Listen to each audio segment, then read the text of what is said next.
지금이야말로 너희들은 서로 사랑할 때다, 이렇게 말씀을 하고 계십니다.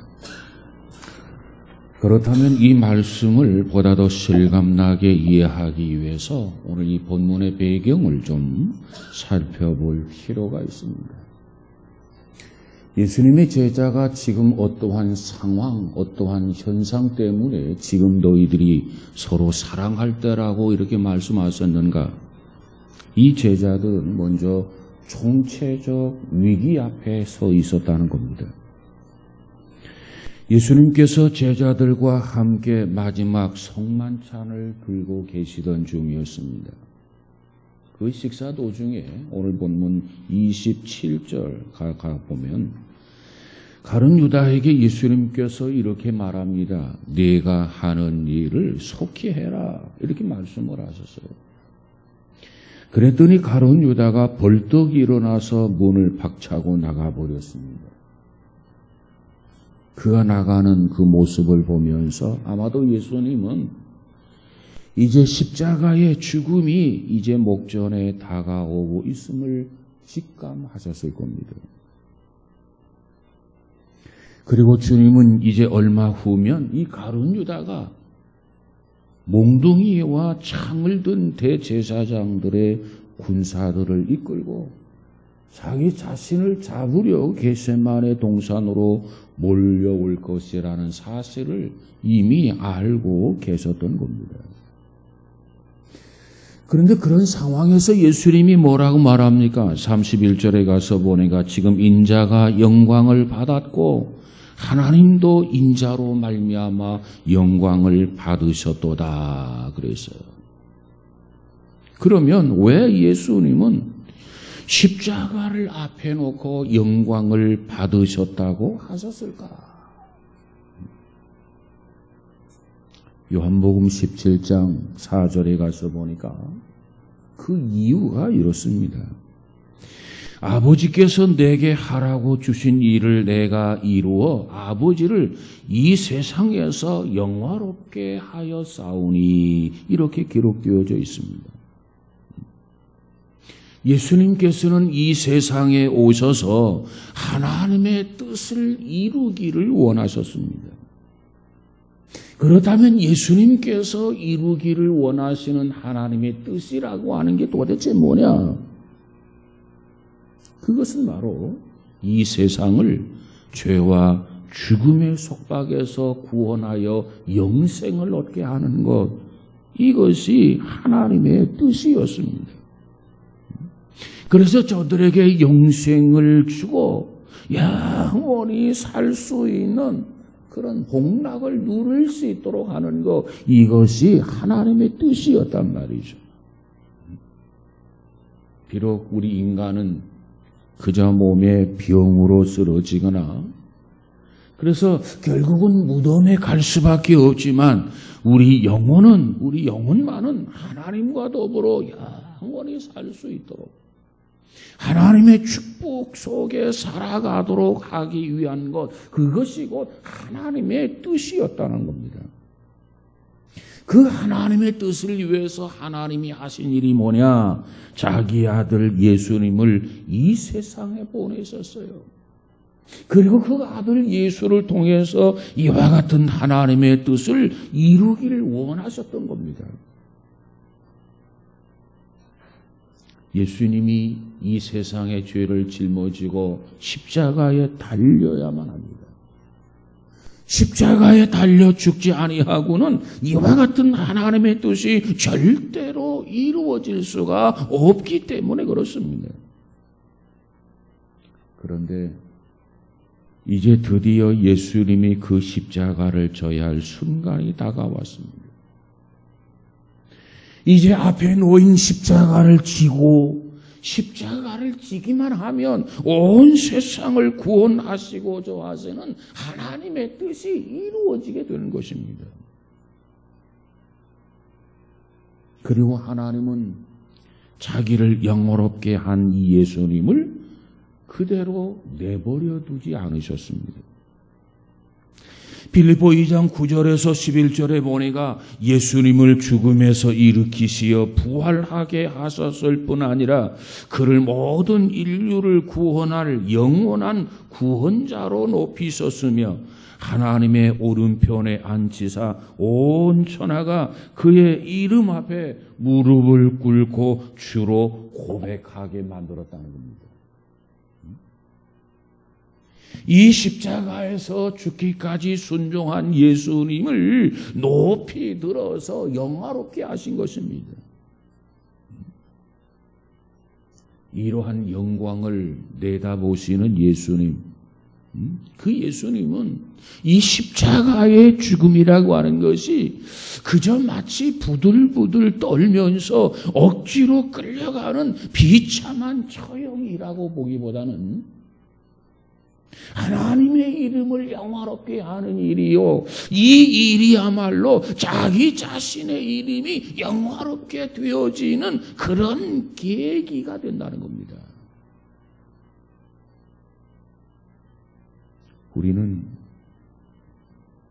예수님께서 서로 사랑하라고 말씀하신 이 말씀이 십자가의 죽음을 앞에 놓고 정말 긴장하면서 주셨던 말씀이라고 하는 것을 기억할 필요가 있어요.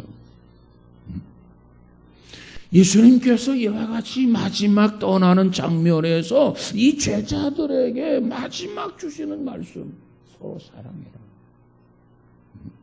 그걸 당부하고 그걸 부탁하게 된 겁니다.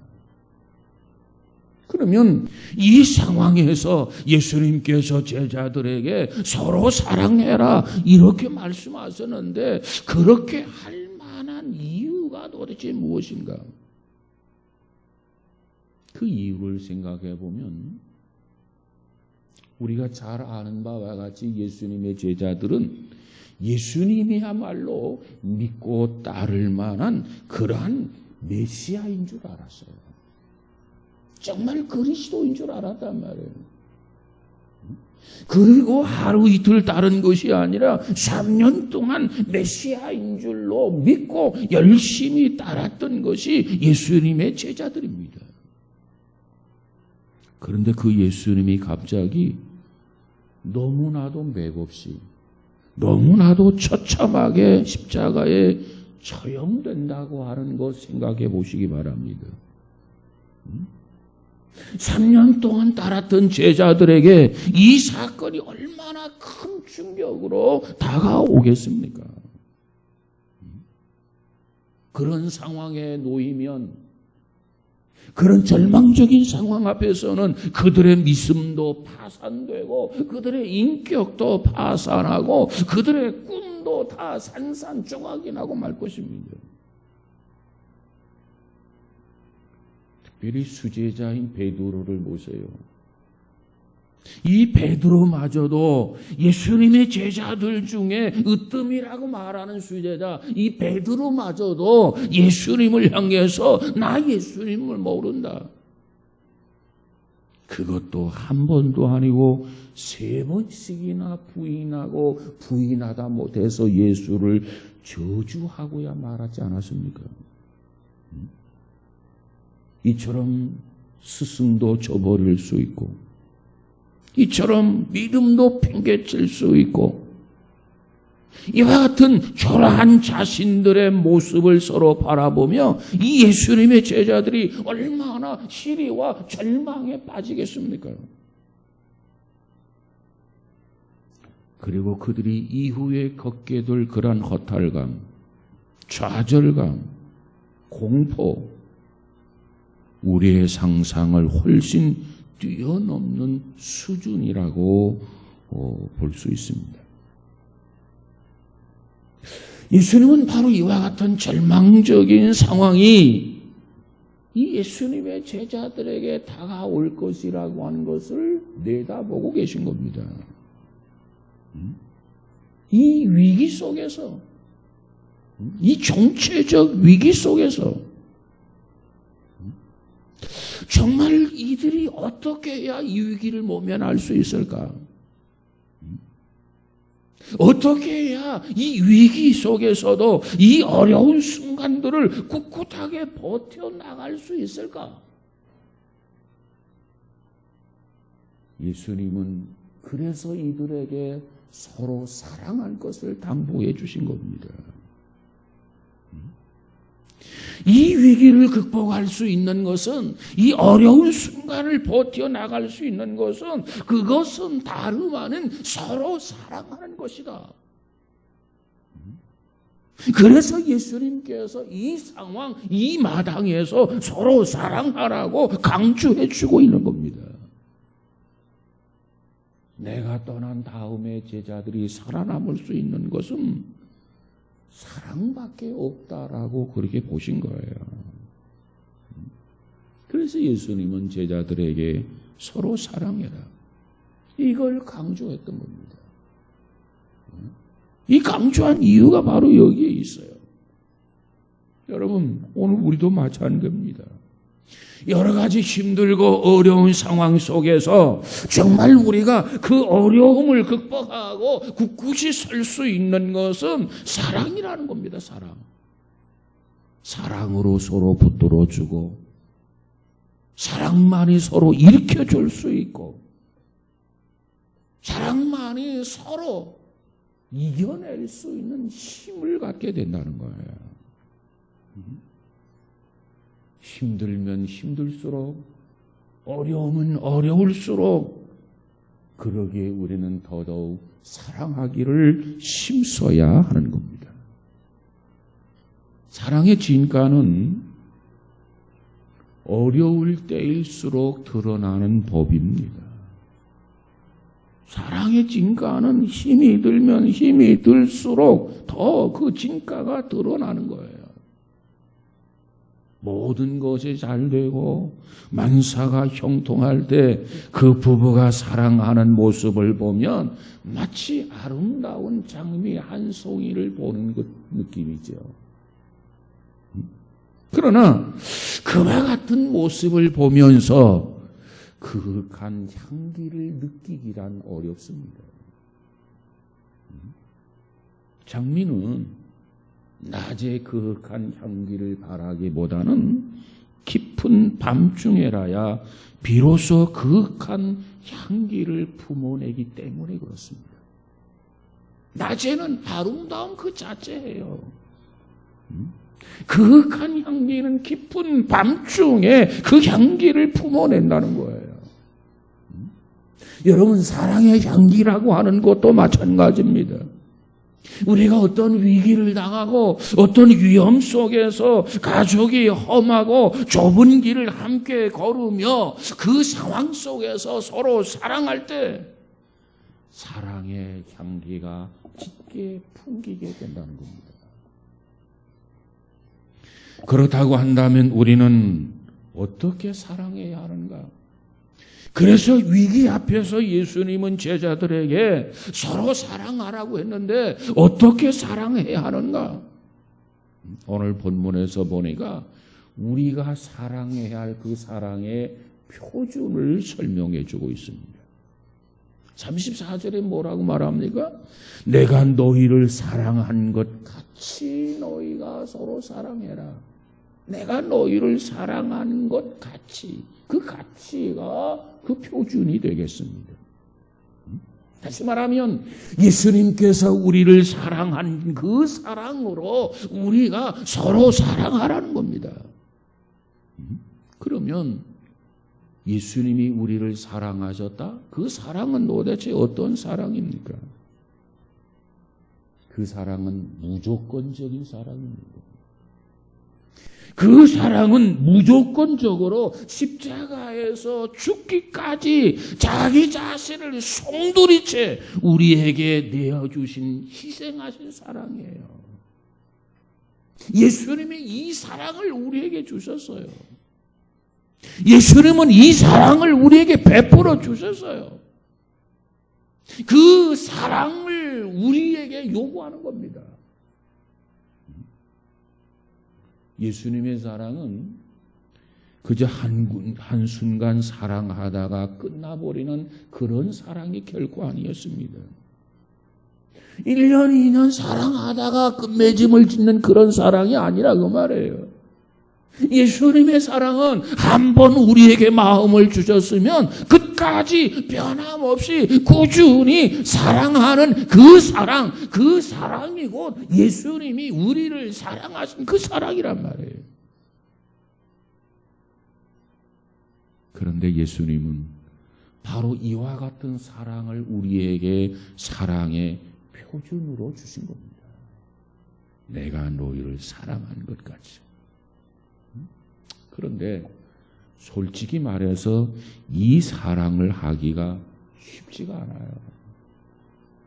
예수님께서 우리에게 베푸신 그 사랑, 무조건적인 사랑, 희생적인 사랑, 그 사랑을 우리가 하기에 너무나도 힘들고 너무나도 어렵습니다. 그러면 어떻게 하겠습니까? 실천하기가 어렵다고 해서 포기해야 됩니까?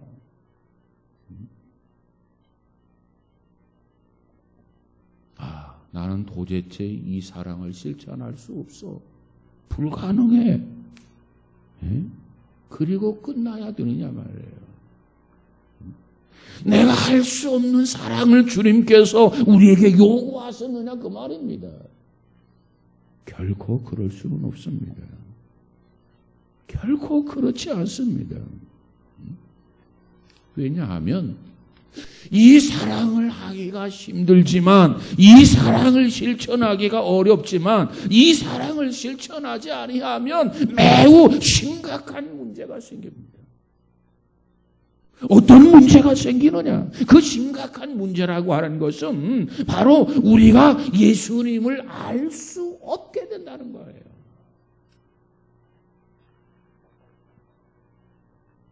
여러분, 사실 우리가 하나님의 모습을 발견할 때는 언제입니까?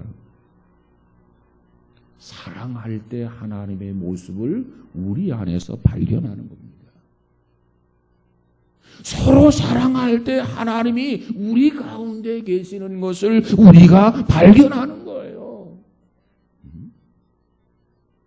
그래서 하나님이 우리를 사랑하셨듯이, 예수님이 우리를 사랑하셨듯이, 우리가 서로 사랑을 실천하려고 애쓸 때 우리 안에 계시고 우리 가운데 계시는 예수님의 모습을 우리가 발견하게 되고 체험하게 되는 겁니다.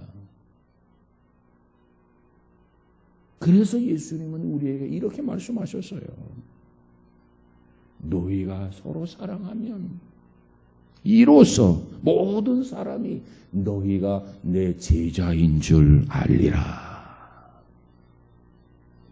제자는 선생을 알아야 합니다. 제자는 선생을 닮아야 합니다. 제자는 선생을 분명히 이해할 수 있어야 됩니다. 그러려면 반드시 선행되어야 할 게 있습니다. 그게 뭡니까? 그것은 바로 예수님의 사랑을 실천해야 합니다. 힘이 들어도 실천해야 돼요. 어려워도 실천해야 됩니다. 그 어떤 변명을 늘어놓으면서 명분을 삼지만은, 그러나 사랑하지 아니하면 절대로 예수님의 제자가 될 수가 없습니다. 그러기 힘들어도 순종해야 돼요. 그러기 힘들어도 서로 사랑해야 돼요. 그래서 예수님이 말하기를, 예수님이 우리에게 뭐라고 말합니까? 예수님이 우리를 사랑한 것 같이, 사랑한 것처럼 너희도 서로 사랑해라. 이 표준을 우리에게 제시해 준 거예요. 우리는 이 표준에 맞추어서 사랑해야 합니다. 그 사랑을 주님은 요구하세요. 뿐만 아니라 예수님은 이 사랑을 우리에게 요구하면서 그 사랑의 대상도 정해주고 있어요. 누구를 사랑할 것인가? 오늘 본문에 보면 서로라고 하는 말이 있어요. 서로. 예수님의 제자들. 그들 앞에 놓고 서로 1차적으로 제자들끼리 먼저 사랑하라는 겁니다. 예수님은 제자들에게 거창한 인류를, 우주를 사랑하라고 지금 말씀하지 않아요. 예수님이 지금 강조하고 있는 것은 바로 가까이 있는 남편, 가까이 있는 아내, 가까이 있는 자녀, 가까이 있는 이웃을 사랑하라는 거예요. 예수님이 지금 우리에게 요구하고 있는 것은 우리가 함께 예배하고 있는 믿음의 형제, 믿음의 자매들을 먼저 서로 사랑하라는 거예요. 구태여 멀리 있는 사람을 지금 이야기할 필요가 없습니다. 알지 못하는 사람을 마음에 두고 사랑의 문제를 가지고 고민할 필요가 없어요. 지금 예수님이 우리에게 요구하는 거, 예수님이 제자들에게 당부하는 거, 너희 곁에 있는 제자들 서로 사랑하라 그 말이에요. 멀리 있는 사람이 아니라 가까이 있는 사람, 손을 내밀면 잡을 수 있는 그런 제자들, 너희들끼리 서로 사랑해라. 그걸 강조해 주고 있어요. 그리고 사랑은요, 행동입니다. 그리고 그 사랑은요, 반드시 실천해야 됩니다. 그러면 어떻게 실천해야 할까요? 사랑을 실천하는 방법 3가지를 생각해 볼 수 있는데, 첫 번째가 서로 위로하라는 겁니다. 위로해라. 힘들수록, 어려울수록 서로 위로해라. 지금 골고다 현장에서 넋을 잃고 돌아온 제자들, 너나 할 것 없이 모두가 다 실패자요, 모두가 다 배신자요, 모두가 다 비겁자입니다. 그들 자신들은 스스로 자기 자신을 지탱하기조차 어려운 심한 상처와 심한 좌절을 겪고 있는 것이 예수님의 제자들이에요. 지금 그들에게 필요한 것은, 이 제자들에게 필요한 것은 서로가 서로에게 따뜻한 말 한마디, 위로의 말이라는 겁니다. 위로의 말. 오늘 우리가 사는 세상을 한번 보세요. 얼마나 치열한 전쟁터와 같습니까?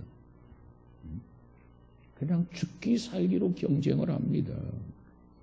서로 싸우고 죽이고 온갖 폭력이 난무한 세상입니다. 이는 마치 피비린내 나는 전쟁터와도 같은 세상이 아닙니까? 상대를 죽이지 아니하면 내가 죽는다. 무서운 이 생존 경쟁에서 살아남으려고 몸부림을 치고 있어요. 피골이 상접할 정도입니다. 예민해져 있어요. 신경이 날카로워져 있단 말이에요. 이와 같은 정신적인 폭력이 하루 이틀로 끝나는 게 아니고 연일 계속해서 매일매일 지속되고 이것이 삶이 되어버렸어요. 얼마나 힘들고 얼마나 고통스럽고 얼마나 짜증이 나는 일이냐 그 말이에요. 그러다 보니 집에 돌아와서도 시퍼런 감정날이 그냥 세워져 있는 겁니다. 집에 돌아와서도 예민해져 있는 거예요. 그래서 서로 상처를 주는 경우가 허다합니다. 우리가 잘 아는 헨리 나우엔이라고 하는 분은 위로라고 하는 말을 이렇게 표현을 했어요. 위로를 뭐라고 표현했냐면, 위로라고 하는 것은 외로운 사람과 함께하는 것을 의미한다. 위로가 외로운 사람과 함께하는 것을 의미한다. 이렇게 표현을 했어요. 위로는 마음을 쓰며 돌보는 일 가운데 중요한 것이 위로라는 겁니다. 우리가 함께 있으면서 당신은 혼자가 아닙니다. 내가 당신과 함께 있습니다. 두려워하지 마세요. 이렇게 의미의 말 한마디를 하는 것, 이것이 곧 위로라는 거예요. 우리 모두가 다 위로를 주고 받아야 할 존재들입니다. 바로 이와 같은 위로가 필요한 시대에 우리는 살아가고 있단 말이에요. 자, 그런데 이 가족끼리, 가까운 사람끼리 위로한다고 하는 게 결코 쉬운 게 아니에요. 아예 멀리 있는 사람, 어쩌다 한번 만난 사람, 위로하기가 쉬워요. 걱정하지 말게. 이 모든 것은 지나갈 태풍이야. 조금만 참아. 멀리 있는 사람, 어쩌다 한번 만난 사람에게는 이와 같이 위로의 말을 하기가 쉬워요. 그런데 한 가정에서 날마다 함께하는 식구들에게 위로의 말 한마디 한다고 하는 것이 정말 힘들고 정말 어려운 일입니다. 그런데 그와 같은 위로의 말이 지금 그 어느 때보다도 우리의 가정들에게는 정말 필요한 때란 말이에요. 이 사실을 아시고 가정에 돌아가서 짧은 말 한마디, 어색하지만 그 말 한마디라도 서로가 서로를 향해서 위로를 건넬 수 있는 우리 모두가 되어지기를 주님의 이름으로 축복합니다. 그렇게 된다면 그 어려움 속에서도, 그 위기 속에서도 반드시 한 송이의 꽃이 활짝 피어지게 될 것입니다. 밝은 가정이 된단 말이에요. 자, 이렇게 위로로서 사랑을 실천해 보십시다. 그러면 두 번째로 서로 사랑을 하는데 어떻게 해야 되느냐? 사랑을 실천함에 있어서 용서가 필요하다는 거예요. 용서. 여러분, 제자들의 입장을 한번 상상해 보세요. 예수님께서 십자가에서 온갖 수모와 죽음을 당하는 것을 지켜보았어요. 그리고 이 제자들 모두가 다 혹시 나를 잡아가지나 아니할까?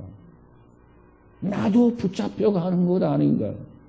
나도 저와 같이 십자가에서 죽는 것 아닌가? 이 제자들 모두가 다 전부 불안해하고 있단 말입니다. 자, 그런데 이때 마태라고 하는 제자가 갑자기 일어났어요. 그리고 베드로를 향해서 이렇게 말합니다. 당신은 우리 중에 수제자가 아닙니까?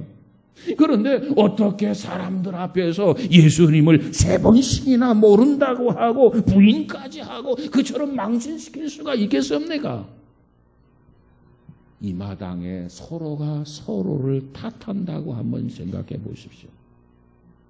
서로가 원망한다고 생각해 보시라고 말이에요. 그 분위기가 어떻게 되겠습니까? 여러분, 자칫 잘못하면 우리도 그렇게 되기가 쉽습니다. 용서는 뒷전에 두고 서로 탓하기에 급급하면서 가정을 살벌한 가정으로 전락시킬 수가 있다 그 말이에요. 누군가가 이런 말을 했어요. 용서는 공동체의 접합체다. 접착제, 이 붙이는 거, 접착제다 그랬어요. 용서는 가정이라고 하는 공동체가 깨어지지 아니하도록 하나로 묶어주는 접착제가 용서다, 그런 말을 했어요. 그렇습니다. 용서가 넘치는 공동체는 절대로 흐트러지거나 깨어지지 않습니다.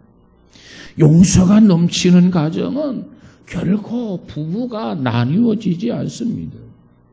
용서가 있는 가정은 절대로 자녀가 뛰어나가지 않습니다. 그런데 용서가 없는 가정, 용서가 메마른 가정, 용서가 인색한 가정은 어떠느냐? 결국은 무너지게 되고 흩어지게 되고 깨어지게 되는 것이 가정입니다. 그래서 이 가정에는 무엇보다도 용서가 필요해요.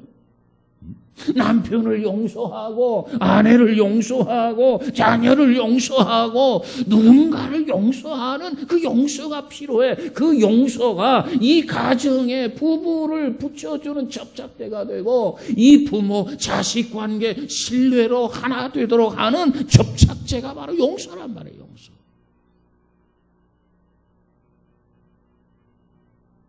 용서가 필요해요. 가정에도 용서가 필요하고 직장에서도 용서가 필요하고 교회에서도 용서가 필요하고 용서가 필요해요. 우리는 용서해야 됩니다. 여러분, 우리에게는 모두가 다 용서해 주어야 할 빛을 지고 있는 사람들입니다.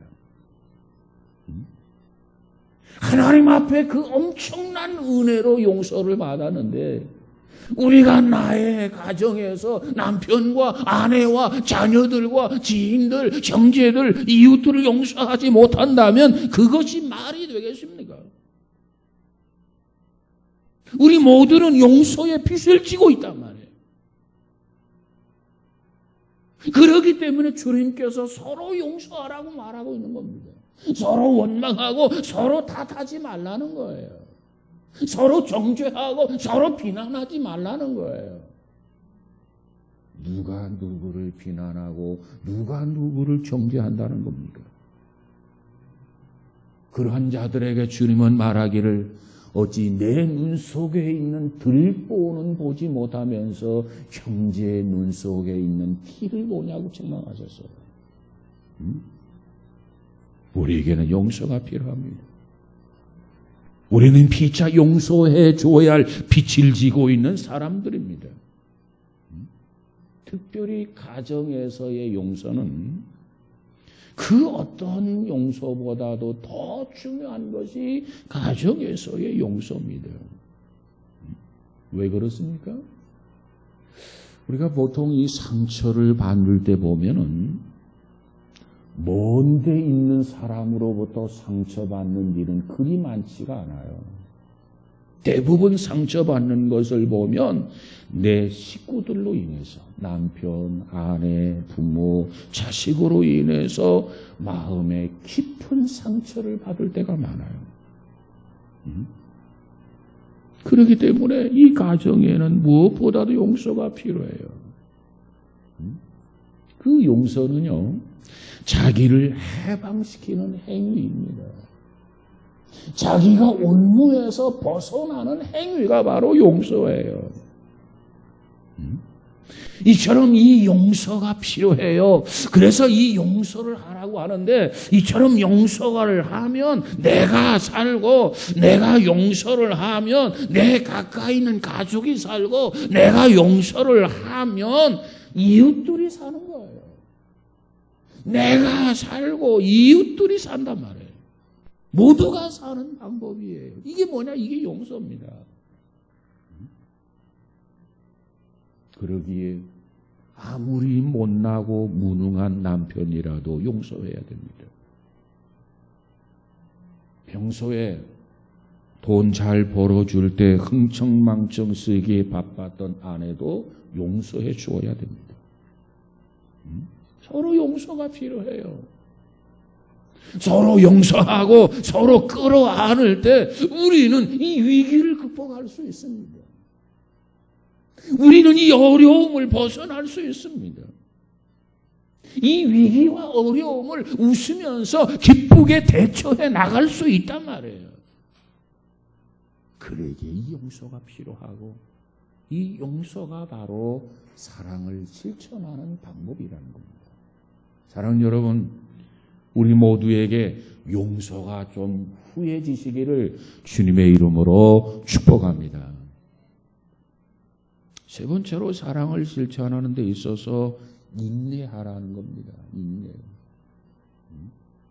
고린도전서 13장에 가서 보면은 진정한 사랑이 무엇인가 소개를 하는데, 사랑을 소개하는데 여러 번 반복해서 강조하는 게 있는데, 그게 뭐냐? 그것이 바로 인내라는 겁니다. 인내. 옛 속담에 이런 속담이 있어요. 참을인 자 셋이면 살인도 면한다라는 말입니다. 이 말의 의미가 뭡니까? 우리의 삶에 있어서 참는 것이 그만큼 중요하다는 겁니다. 살인도 면할 정도, 그만큼 중요하다는 거예요. 먹고 싶은데 먹지 못하고, 쓰고 싶은데 절제해야 되고, 여러 가지 불편한 게 있지만 그것을 참아 나가는 겁니다. 이처럼 서로 참는 모습을 보여주는 이것이 오늘날 우리들의 가정에서 위기를 극복하고 위험을 극복하고 행복하게 되어지는 그런 비결이라는 거예요. 여러분 모두가 행복하기 원합니까? 그렇다면 이와 같이 인내하시기 바랍니다. 힘들수록 인내하시기 바랍니다. 어려울수록 인내하시기 바랍니다. 위기에 처했을수록 인내하시기 바랍니다. 가족들끼리 서로 나누는 사랑은 끝까지 참는 사랑, 무조건 사랑이라 해야 돼요. 다른 이유가 없어요. 근데 이게 쉽지가 않단 말이에요. 그렇기 때문에 우리는 하나님의 은혜를 받아야만 합니다. 하나님의 은혜가 없이는 결코 무조건적인 사랑이 불가능해요. 하나님의 은혜가 없이는 끝까지 참을 수가 없어요. 하나님의 은혜가 있어야 끝까지 참을 수도 있고 예수님처럼 무조건 사랑을 할 수 있단 말이에요. 그러기에 우리는 은혜를 받아야 돼요. 은혜를 사모해야 돼요. 은혜를 갈급해야 돼. 은혜 없이는 살 수가 없어. 사랑하는 여러분, 예수님은 오늘 본문에서 제자들에게 이렇게 말합니다. 서로 사랑해라. 이것이 내가 너희에게 주는 새로운 계명이다. 이렇게 말씀하셨어요. 이 사랑이 얼마나 소중한가. 그렇기 때문에 서로 사랑하라고 강조하면서 이것이야말로 내가 너희들에게 주시는 새로운 계명이다. 이렇게 말씀하셨단 말이에요. 여러분, 우리 모두가 십자가 앞에서, 고난 앞에서, 역경 앞에서, 위기 속에서도 이 은혜를 충만히 받으시기를 주의 이름으로 축복합니다. 그러면 서로 사랑할 수 있어. 은혜가 있어야 가능해요. 은혜를 받아야만 실천할 수 있어. 은혜가 없이는 못해. 한두 번은 하지요. 끝까지 참을 수 없고 무조건적인 사랑이 불가능해요. 은혜가 충만해야만 가능해요.